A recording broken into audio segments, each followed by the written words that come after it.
Geografia e aqui no Explicador Virtual a gente vai dar continuidade ao conteúdo do 9º ano. E o assunto é União Europeia.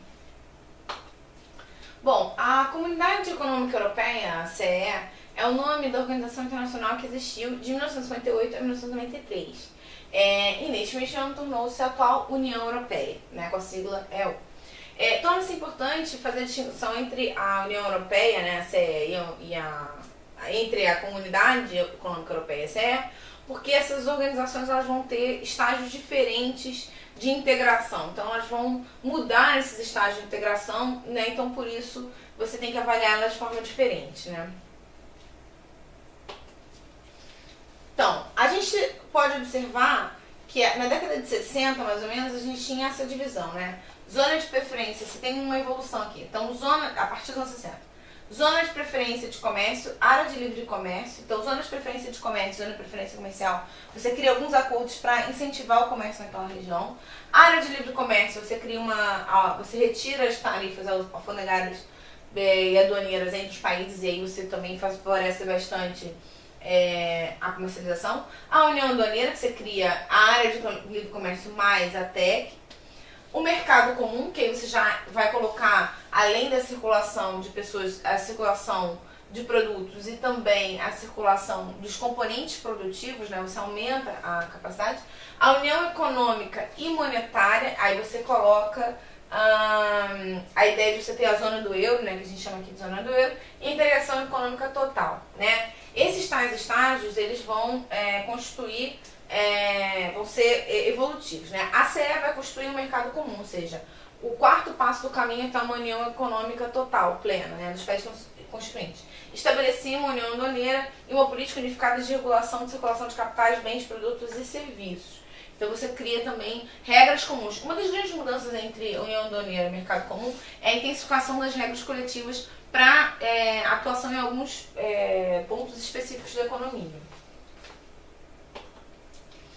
Bom, a CEE, né, a Comunidade Europeia, ela vai surgir em 1958 com o Tratado de Roma, né, e a criação foi fundamental.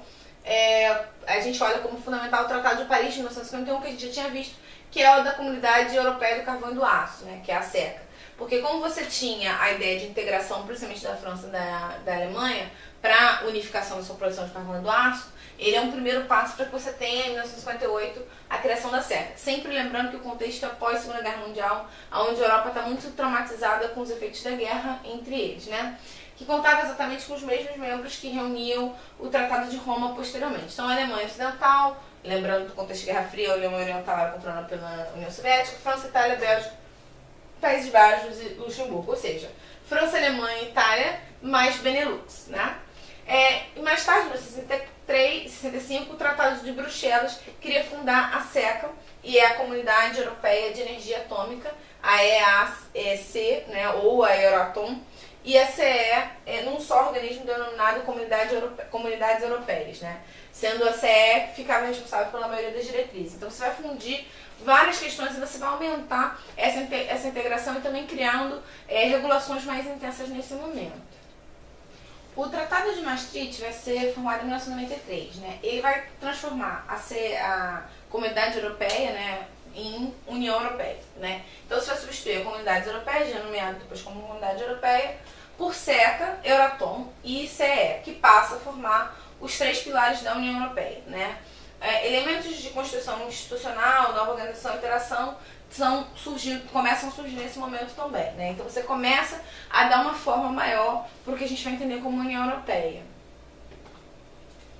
Bom, o que a CE contava, né? Como é que a gente vai entender essa CE? A comunidade, né, da CE, ela contava inicialmente com 6 membros, né? Que são aqueles que a gente viu, né?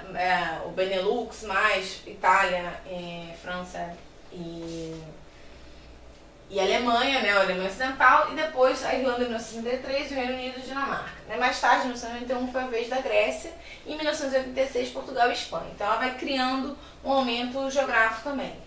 A CE é formada pelas seguintes instituições, né? O Conselho da União Europeia, a principal instância decisória da CE, sediada em Bruxelas, né, porque tem a origem da Benelux. A Comissão Europeia, que é era a instituição executiva da CE. O Parlamento Europeu, a gente já vê que a característica é bem mais diferente do que a gente vê numa área de livre comércio, né, que é a instituição legislativa, né, da CE, né, sediada em Estrasburgo, na França. O Tribunal da Justiça das Comunidades Europeias, né, o Tribunal da CE é sediado em Luxemburgo, porque a gente já viu que a Benelux já tinha esses componentes.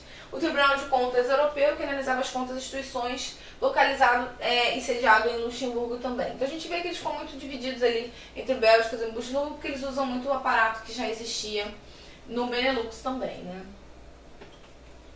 Então, com o crescimento, né, com a formação da União Europeia, esses entes vão sofrer uma reforma mudando a dominação das suas atribuições, né, para se englobar ali dentro da União Europeia, mas ainda seguindo mais ou menos os mesmos parâmetros, né? A criação da CE, bem como sua posterior evolução para a União Europeia, constitui um capítulo inédito na história mundial e ainda hoje sem paralelos, né? Não tem nenhum bloco econômico que tenha uma integração tão grande quanto a União Europeia. Já se fala, como a gente já falou, de soberania compartilhada, né? Para a evolução, para a criação de quase como um Estado grande, unificado, que vai englobar várias nacionalidades ali dentro.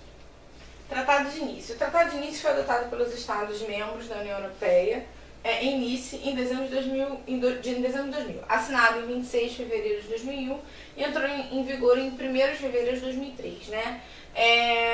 Ele vai culminar na Conferência Intergovernamental realizada em 2000, que o objetivo era a adaptação do funcionamento das instituições europeias com a chegada dos novos membros. Então a União Europeia vai passar por um grande processo de alargamento nos anos 2000, né, 90, 2000, e o objetivo é você reformular algumas características desse funcionamento para se adaptar a esses novos membros. Então o tratado vai assim abrir uma via para a reforma institucional necessária e o alargamento da União Europeia, né, para o alargamento da União Europeia em direção ao sul da Europa e ao leste europeu. Algumas disposições foram adaptadas pelo Tratado de Adesão, assinado em Atenas em abril de 2003, que entrou em vigor em 1º de maio de 2004, no dia do alargamento, né?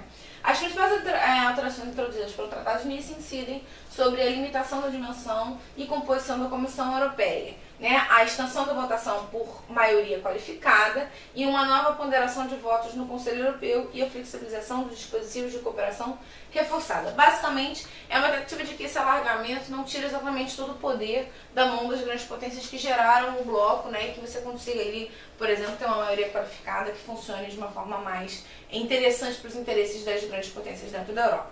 Bom, espero que tenha ficado claro. Tchau!